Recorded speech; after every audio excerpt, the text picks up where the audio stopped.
पूरे मुल्क में महंगाई का मामला है, हुकूमत, अपोजिशन, अदलिया और अहम इदारा वो किसी और मामलात के अंदर हैं। 9,000 रुपये तो बस का किराया लग रहा है आने और जाने का महीने का। 3,000 रुपये बचता है 12,000 में। तो क्या खाएंगे, क्या पिएंगे, क्या खर्च करेंगे, इसकी किसी को फिक्र नहीं है। आम इस वक्त इतनी पिस चुकी है फैसल भाई कि आवाम ने अब सिर्फ दुआ के लिए हाथ उठाए हैं। और मैं बार बार लोगों को बता रहा हूँ कि अब जो इनके हालात हो चुके हैं फाइनेंशियल, तो जब ये बाहर आएंगे पीछे कुछ भी नहीं है इनके पास। फिर उसके बाद जो सियासतदान इनके पास जितनी बड़ी गाड़ी में आ जाए, नंगे पाँव आ जाए, कोहनियों के बल चलता आ जाए, उसकी बात मेरे ख्याल में मुश्किल है मानेंगे। कराची की आबादी जो पिछले साल 21 लाख कम हो गई है। सड़क नहीं है, क्यों नहीं है? क्योंकि आपका पैसा नहीं है। आपने आबादी इतनी सी शो की थी, उसी हिसाब से पैसे मिले, उसी हिसाब से वसाइल मिले। गटर के ढक्कन नहीं है, अस्पताल नहीं है, स्कूल नहीं है, क्या है आप बताएं? सब प्राइवेट माफिया का तो है। गवर्नर साहब को किस लाइन पे लगा दिया आपने? वो अपने जेब से कर रहे हैं सारी चीजें। आप लोग नहीं दे रहे चंदा? अरे कैसी, मैं लेता हूँ उनसे चंदा।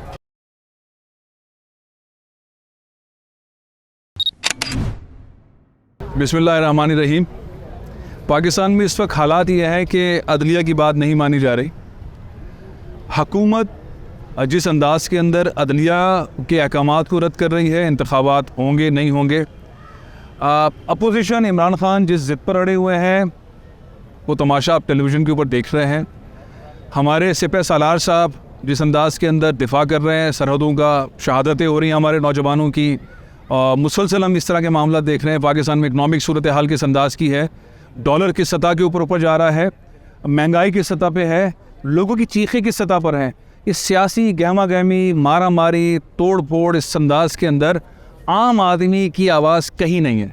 कराची में कुछ वाक़यात ऐसे हुए, फैक्ट्री में आग लग गई, फैक्ट्री में आग लगी तो आग बुझाने वाले ही जल गए, उनके पास वर्दी नहीं थी।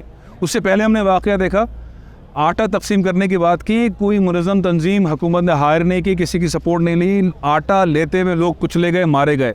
लेकिन सियासतदानों का नक्शा पार्लियामेंट के अंदर शोर मचाना, अदालतों में शोर मचाना, ये गहमा गहमी मचाई हुई है। उधर आम आदमी कहाँ पिस रहा है उसके ऊपर कोई बात नहीं कर रहा। उस महंगाई पे ना मौलाना फजलुर रहमान साहब बात कर रहे हैं, ना ज़रदारी साहब बात कर रहे हैं, ना बिलावल साहब बात कर रहे हैं, ना शहबाज शरीफ साहब बात कर रहे हैं, ना इमरान खान साहब बात कर रहे हैं। और अफसोस की बात यह है कि जो सबका ख्याल होता है एक इदारे की जानिब, वहाँ से भी इसके ऊपर एक्शन नहीं हो रहा। अलमिया क्या है, मेरे साथ ज़फ़र अब्बास साहब मौजूद हैं, मुसलसल इन तमाम चीज़ों को देख रहे हैं। ज़फ़र भाई, अब तो इंतहा हो गई है महंगाई की। मेरा ख्याल ये था कि लोग कम होंगे, अब ईद करीब आ रही है, लोग भी बढ़ रहे हैं, लोगों को ज़रूरत है, बेरोज़गारी है, स्ट्रीट क्राइम ज़्यादा हो रही है, इदारे जो है वो नाकारा हो गए हैं। कल वाला वाक़या बड़ा तकलीफ़देह था जिसके लिए आपने 5-5 लाख रुपए का ऐलान किया। उससे पहले फिर आटा वाला मामला था जिसके अंदर लोग कुचले गए। पूरे मुल्क में महंगाई का मामला है, हुकूमत, अपोजिशन, अदलिया और अहम इदारा वो किसी और मामलात के अंदर हैं। और मैं तो यही बोलूँगा, अभी जब मैं आपके पास अभी यहाँ पहुँचा हूँ, आप देखें अभी सहरी शुरू होने में तकरीबन 1.5 घंटा बाकी है, उसके बाद भी क्राउड ख़वातीन फुल हो चुकी हैं, मर्द आ रहे हैं। मैं लियाफ़ताबाद से गुजरता हुआ आया हूँ। लियाफ़ताबाद की वो मार्केट जो रात 12 बजे से लेकर सुबह तक जैम होता था, रोड भरा होता था, आप यकीन करें स्टॉल्स खाली पड़े हैं, दुकानें खाली पड़ी हैं। मैं आपसे तारिक रोड की बात नहीं कर रहा, मैं लियाफ़ताबाद की बात कर रहा हूँ। वो दुकानें जहाँ पर रश होता था, ईद में लोग नहीं हैं। ये किस बात का इशारा है? ये इस बात का इशारा है, एक ही तो ईद है, साल में एक बार आती है। अब लोगों के पास इतनी भी सकत नहीं बची कि उस ईद के कपड़े ख़रीद सकें। जब किसी से बात करो कि भाई पेट्रोल 90 वाला 250 रुपये लीटर हो गया है, एक आम आदमी 9,000 का पेट्रोल अफोर्ड नहीं कर सकता है, सिक्योरिटी गार्ड सड़कों पे सो रहे हैं, घर नहीं जा रहे हैं, तो वो बोलते हैं यार ये इनके हालात ऐसे ही थे। नहीं, ऐसे नहीं थे इनके हालात अच्छे थे। ये अपने घर जाते थे, अपने बच्चों के साथ, अपनी बेटियों के साथ, अपनी बीवी के साथ, अपने माँ बाप के साथ सोते थे। लेकिन आज 9,000 रुपये तो बस का किराया लग रहा है आने और जाने का महीने का। 3,000 रुपये बचता है 12,000 में। तो क्या खाएंगे, क्या पिएंगे, क्या खर्च करेंगे, इसकी किसी को फिक्र नहीं है। अभी ईद आ रही है, आप सोचें क्या बच्चे वालिदैन से नहीं पूछते होंगे बाबा हम हर साल ईद पे कपड़े पहनते थे? मैं ये सवाल कर रहा हूँ कि जो हुकूमत है, अपोजिशन है, अदलिया है और इदारे, ये जो मैच चला रहे हैं, किसी को आपके ख्याल है कि आटा नहीं है, चीज़ें महंगी हो गई हैं, दवाएं महंगी हो गई हैं, बच्चों को दूध नहीं मिल रहा है, इस जो अफसुर्दगी का आलम है, इसके ऊपर के सामने कौन इसका जिम्मेदार है? फैसल भाई, हुक्मरान इसके 100% जिम्मेदार हैं। जो भी जिनकी जिम्मेदारी है वो सब जिम्मेदार हैं। क्यों? क्योंकि देखें ये आवाम किसकी है, ये आवाम किसकी तरफ देख रही है, आप बताएं। अब तो आवाम ना अदलिया की तरफ देख रही है, अदलिया में देख लें, हुकूमत की तरफ देख रही है। हुकूमत बिजी है और मामलात के अंदर आवाम इस वक्त इतनी पिस चुकी है फैसल भाई कि आवाम ने अब सिर्फ दुआ के लिए हाथ उठाए हैं। और मैं बार बार लोगों को बता रहा हूँ कि अब जो इनके हालात हो चुके हैं फाइनेंशियल, ये जब घरों से बाहर आएंगे, क्योंकि देखें बिजली कटी हुई है, 3 महीने का बिल नहीं दिया, माँ की मैयत कर्जा लेके दफनाई है, बच्चों की स्कूल की फीस नहीं दे रहे, बच्चों को हाथ ऊपर करके टीचर खड़ा करवा रही है 3 क्लासों में, राशन के पैसे ही नहीं है। भाई 300-400 वाला आटे का थैला 10 किलो का 1900 का 10 किलो आ रहा है, 10,000 रुपये में 5 बोरा आटा आ रहा है। जब घर में बर्तन खाली होंगे, दाल का डब्बा खाली, चीनी खाली, चावल खाली, आटे की बर्नी खाली, तो जब ये बाहर आएंगे पीछे कुछ भी नहीं है इनके पास। फिर उसके बाद जो सियासतदान इनके पास जितनी बड़ी गाड़ी में आ जाए, नंगे पाँव आ जाए, कोहनियों के बल चलता आ जाए, ये उसकी बात मेरे ख्याल में मुश्किल है मानेंगे। इस तरफ सबको जो जो साहिब इक़्तिदार लोग हैं, साहिब हैसियत लोग हैं, उनको देखना पड़ेगा कि इतनी बड़ी मुसीबत क्या आ चुकी। क्या ज़फ़र अब्बास सच बोल रहे हैं? अगर ज़फ़र अब्बास झूठ बोल रहा है तो, और अगर ज़फ़र अब्बास सच बोल रहा है तो किसी भी मिडिल क्लास के घर चले जाओ और जाके पूछ ले क्या हालात है।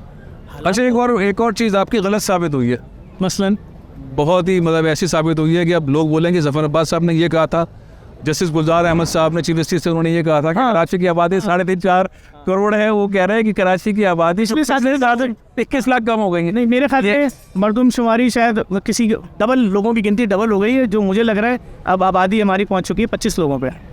यहाँ पे कराची में 25 लोग हैं और ये सब लोग आप नहीं देखें, ये नज़र नहीं आने चाहिए। 1 2 3 आप हमें नज़र नहीं आ रहे हैं। 1 2 और कैमरा खुद ब खुद हवा में, इसको भी काउंट नहीं करिएगा। ये क्या माजरा है? मुझे नहीं मालूम है। कराची में सड़कें नहीं हैं, कराची में गटर खुले हुए हैं, हमारे बच्चे गटरों में गिरते हैं। जब उनकी लाशें फूल जाती हैं तो मालूम होता है लाइन चौकों पे किसी की बॉडी अंदर फंसी हुई है। जब बाहर निकलती है बॉडी, फैमिली पहचानती नहीं कि मेरे बच्चे की आंखें इतनी बड़ी नहीं थी, मेरे बच्चे का जिस्म ज़ख्मी क्यों है, चूहे खा गए। सही है। जब सड़क नहीं है, क्यों नहीं है? क्योंकि आपका पैसा नहीं है, आपने आबादी इतनी सी शो की थी, उसी हिसाब से पैसे मिले, उसी हिसाब से वसाइल मिले। गटर के ढक्कन नहीं है, अस्पताल नहीं है, स्कूल नहीं है, क्या है आप बताएं? सब प्राइवेट माफिया का तो है। अब हम अपनी सड़कें भी प्राइवेट माफिया से बनवाएं। नहीं, ये कम क्यों गिने जा रहे हैं? मुझे नहीं मालूम इसके पीछे, मैं तो क्लियर बता रहा हूँ। अगर बहुत गिनेंगे तो फिर बढ़ानी पड़ेगी सारी चीज़ें, सड़कें बनानी पड़ेंगी, स्कूल बनाने पड़ेंगे, अस्पताल। और की आबादी बढ़ गई है। आप मेरे साथ अभी चले, हार्ट का पेशेंट। कराची की आबादी कम हो गई है, अलमिया 21 लाख कम हो गई है। मैं हैरान हूँ। मुत्तहिदा कौमी मूवमेंट, जमात इस्लामी, PTI, ये तीनों पार्टीज़ बहुत ज़्यादा इस पर शोर मचा रही थी, लेकिन इनकी आवाज़ से ज़्यादा मेरा ख्याल है कि चीफ जस्टिस ऑफ पाकिस्तान जनाब जस्टिस गुलजार अहमद साहब की आवाज़ थी। उन्होंने 3.5-4 करोड़ का, मैं तो दावा आपने भी मेरे बात पे, लेकिन आपकी बात गलत साबित हुई, इसलिए मैंने आपको पकड़ लिया कि भाई को बोला कि मेरी बात इतनी ज़्यादा गलत साबित हो चुकी है कि इस वक्त फिगर मुझे यहाँ पर 3 आदमी खाली देखे, इतने बड़े आपको लोग नजर आ रहे हैं? क्या लोग नहीं है? नहीं है, मैं आप कैमरा हवा में। तो बात ये है कि भाई अभी ये पिछले साल से कम, मैं तो पहले ही बोल चुका था कि आज अगर 1 करोड़ 60 लाख आई तो आने वाले वक्तों में हमें उम्मीद है कि ये 80 लाख होगी और फिर आने वाले वक्तों में आपको कराची में एक आदमी में नजर नहीं आएगा। चले, अब ये मैंने तंज किया था, इसलिए किया था कि कराची के लोग हैरान हैं कि ये जिस तरह के सेंसस हुए हैं, लोगों को कम गिना गया है, चीखो पुकार है, इसको ऊपर आवाज़ उठाने की ज़रूरत है। भाई देखिए, मेरे घर पे मरदमशुमारी वाला आया, मेरे दोस्त के घर पे, उसने ऊपर से बोला कि अभी सब घर वाले गए हुए। उसने कहा अच्छा ठीक है, चला गया। तो भाई उस 5 मंजिला घर में जो लोग रहते हैं उनकी गिनती कौन करेगा? वो चला गया तो चला गया। अब मैंने उससे पूछा सेंसस वाले से, मैंने कहा भाई इधर आओ, तुम्हारे हाथ में जो मशीन है इसमें क्या मुश्किलात हैं? बोले कहीं इंटरनेट के सिग्नल आते हैं, कहीं नहीं आते हैं। वो टैबलेट के अंदर डेटा। मैंने कहा जब सिग्नल नहीं आते तो क्या करते हो? कहते हमारा टाइम है भाई, इस टाइम के मुलाजिम है। मैंने खाना मिलता है? बोला नहीं। तो मैंने कहा तुम्हारे साथ क्या कोई सपोर्ट, पानी कुछ करें? नहीं। अच्छा, लोगों के पास जाते हो क्या होता है? लोग डर रहे होते हैं, बोलते हैं भाई कौन है भाई, तू आया तू भी हमें लूट लेगा। जब बात पे चोर, आप सोचें 30 ग्रेजुएट लड़का 30 दिन में 90 दिन में मार दिया गया कराची में डकैतों ने। 30 छोटा फिगर है? तो नहीं तो गोली मार देते। वो कल गवर्नर साहब की स्पीच सुन रहा था, वो बोल रहे थे कि अब तो हर माँ 3 दुआ करती है, सुबह उठती है बोलती है बच्चों के लिए सैरी बनानी है या अल्लाह गैस आ जाए, दिन में बोलती है बच्चे रोज़ा रख के नौकरी करके आगे सो रहे हैं या अल्लाह बिजली आ जाए, और रात में वो दुआ करूँगी परवरदिगार आलम मेरा शौहर और बच्चे खैरियत से ज़िंदा घर आ जाए। बहुत संजीदा बात हो गई भैया। गवर्नर साहब को किस लाइन पे लगा दिया आपने? मैंने नहीं लगाया, गवर्नर आपने लगाया सहरी में, अफ्तार में। वो बेचारा सब कुछ छोड़ के हमारा प्यारा सा खूबसूरत सा गवर्नर, हर गली मोहल्ले में अफ्तारी सहरी क्या बात। गवर्नर साहब गवर्नर नहीं थे, मैं उनके घर के बाहर अफ्तारी में जा चुका हूँ, सैकड़ों लोगों का खाना उस वक्त भी करते थे। अभी अगर उस शख्स को अल्लाह ने एक मर्तबा दिया, कमाल ये है कि वो अपने जेब से कर रहे हैं सारी चीज़ें। आप लोग नहीं दे रहे चंदा? अरे कैसी, मैं लेता हूँ उनसे चंदा, मैं आपसे झूठ नहीं कह रहा हूँ, हम उनसे JDC का अफ्तार हो रहा है गवर्नर हाउस में। गवर्नर खुद अपनी ज़ाती जेब से कर रहे हैं, बल्कि हमें जब कभी मुश्किल होती है, अभी तो यकीन करें जिना अस्पताल के लिए उन्होंने, उनकी मिसेज ने मुझे वेंटिलेटर बोले थे। और दूसरी मैं एक और चीज़ बता दूँ, ये जो गवर्नर साहब अफ्तारी और करा रहे हैं और खाने खिला रहे हैं, गवर्नर साहब की अपनी बीवी ने अपना डिफेंस का प्लॉट बेचा है पता नहीं कितने करोड़ का, कि ये मेरे पैसों से होनी चाहिए। ये बात मुझे इसलिए पता है कि जिस पार्टी के थ्रू बिका है उसने खुद मुझे अपने मुँह से बताया, मैंने गवर्नर साहब से तस्दीक की, उन्होंने कहा हाँ ये सच है। तो बात ये कि अब मैं इस बहाने जो है वो कामरान चिशोरी साहब जिस तरह कराची के अंदर काम कर रहे हैं, जो भी उनकी कैपेसिटी है उस पर बहुत शानदार काम कर रहे हैं। ज़फ़र साहब उनके साथ साथ हैं, बहुत सारे काम ऐसे कर रहे हैं जो बता नहीं रहे हैं। मेरा ख्याल है जब वो गवर्नरशिप पे नहीं होंगे तब वो सामने मंजर आएगा। जब मैं और आप यहाँ खड़े हैं तो मुझे ये बात पता है कि जो बेचारे कल 4 लोग मरे हैं, इसमें से एक की मैयत हैदराबाद गई, 3 कराची में। उन तीनों के घरों पे देगे रोटियां सहरी की सूरत में गवर्नर साहब की तरफ से गई हैं। ये किसी को नहीं मालूम होगा, मुझे इसलिए पता है, मुझे पता है कि कैटरिंग से बन के गया सामान। अच्छा, अब क्या मंजर क्या देख रहे हैं पाकिस्तान का, क्या होगा? ये लोग रमज़ान तो ख़त्म हो जाएगा, ईद आ जाएगी, उसके बाद क्या होगा? महंगाई, ये स्ट्रीट क्राइम, हुकूमत का नोटिस ना लेना, लोगों का परेशान रहना, ख़वातीन का परेशान की रहना। बात बोल रहा हूँ कि खुदा के वास्ते सीट की मारा मारी, कब होंगे इलेक्शन, कब नहीं होंगे इलेक्शन, लोग बेचारे इनकी तरफ एक बार देख लें। अगर उनके पेट में रोटी ही नहीं है, वो आपकी कोई भी स्पीच सुन रहे हैं, उनको सुनाई नहीं दे रही है। जब बीवियाँ बोल रही हैं कि बच्चों को सस्ता वाला सूट दिला दो, तो आप बताओ सस्ता वाला सूट भी 1000 रुपये से कम का मिल रहा है कहीं? जिसके 4 बच्चे होंगे जूते भी तो दिलाएगा, और जब वो ईद पे भी कपड़े नहीं दिलाएगा तो बच्चों घर में क्या नफसियाती प्रॉब्लम होगी, लोगों क्या तलाक़ें हो रही हैं, बीवियाँ नाराज़ होकर जा रही हैं कि तुम खिला नहीं सकते, वो बेचारा क्या करे। आज जो लड़का मरा है ना दब के, जब मैं उसके घर पहुँचा तो उसकी माँ ने मुझे बताया, फायर फाइटर जो था, उसकी माँ ने, उसकी बीवी ने मुझे बताया, और बेचारी इद्दत में थी, उन्होंने बताया कि 3 महीने से तो तनख्वाह नहीं मिली है। तनख्वाह कितनी है? 23,000 रुपये। 23,000 रुपये तनख्वाह है, 12,000 रुपये घर का रेंट है, उसके बाद जो 10-11 हज़ार रुपये बचते हैं, फिर 5-5 हज़ार दोनों बच्चों की फीस है, 1,000 रुपये महीने का बचता था। तो राशन कैसे पूरा करे? 24 घंटे की नौकरी, कभी भी कॉल आ सकती है। तो राशन के लिए कभी वेल्डर की दुकान पर काम करता था, कभी किसी मेडिकल स्टोर पर बैठता था, अच्छा तो उससे राशन पूरा होता था। 3 महीने से तनख्वाह नहीं मिली थी। तो आग बुझाने जब गए थे तो जिस्म पे किट थी, हेलमेट था, उसकी माँ ने वो मुझे टी शर्ट दिखाई, उसके दोस्तों ने टी शर्ट दिखाई, 20 रुपये की लंडा से उसने टी शर्ट खरीदी थी, 30 रुपये का ट्राउज़र खरीदा था। जिस बंदे की बिल्डिंग जल रही थी उसने उन लोगों को ज़ोर से बोला, अरे जाओ अंदर जाओ, दूसरे लोग भी तो काम कर रहे हैं। उन लोगों पे इतना प्रेशर डाला गया कि उस खस्ता बिल्डिंग के अंदर गए, बिल्डिंग गिरी, ना सर पे हेलमेट था ना कुछ था, मर गए। मैंने उसके बच्चे से पूछा, बेटा पिछले साल नमाज़ पढ़ने किसके साथ गए थे? उसने बोला बाबा के साथ गया था। मैंने कहा इस साल किसके साथ जाओगे? इसके ऊपर क़यामत क्या जवाब दे, चुप। मैंने उसकी बेटी से पूछा, बाबा ईद के कपड़े दिला चुके थे? उसने बोला 2 महीने से 3 महीने से बाबा को तनख्वाह नहीं मिली थी, खाना नहीं है तो था।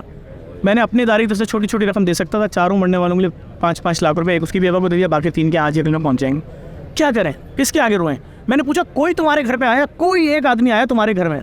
तुम इस शहर के रहने वाले थे, लोगों की जानें बचाते हो, बिल्डिंग के नीचे आके मर गए जान बचाते हो, कोई आया?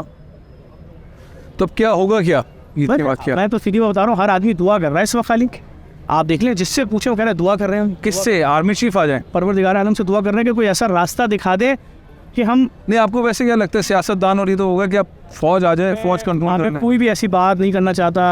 आप जानते हैं मेरे खिलाफ तो पूरे साल कितनी मेहनत होती। नवाज शरीफ साहब आ जाएं वापस पाकिस्तान? मैं फैसल भाई कोई सी ऐसी बात नहीं करना चाहता। शहबाज शरीफ सही काम करना शुरू कर दें? मैं कोई साल से बात नहीं करना चाहता फैसल। मुराद अली शाह साहब लोगों की मदद करना शुरू कर दे, हुकूमत को तो कह देना यार। कामरान टिसोरी साहब पे इतना प्रेशर आने वाला है कि रमज़ान के बाद उनको शायद नाश्ता भी कराना पड़ेगा, दिन का खाना भी खिलाना पड़ेगा, रात का खाना भी खिलाना पड़ेगा, जो आवाम की हालत हो रही है।